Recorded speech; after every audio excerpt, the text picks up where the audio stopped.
अस्सलाम वालेकुम नाजरीन, एसएस न्यूज़ के साथ मैं हूं आयशा सज्जाद। सबसे पहले अहम खबर से आगाह करते चले।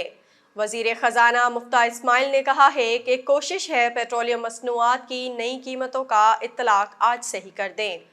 एक बयान में मुफ्ता इस्माइल ने कहा है कि पेट्रोलियम मसनूआत की कीमतों में कमी की समरी तैयार हो गई। वक्त और कीमत का फैसला वजीर आजम शहबाज शरीफ करेंगे। ताहम कोशिश है पेट्रोलियम मसनूआत की नई कीमतों का इतलाक आज से ही कर दें। उन्होंने कहा कि पेट्रोलियम और डीजल पर 5 और 10 रुपए की जो लेवी लगाई वो बरकरार रहेगी।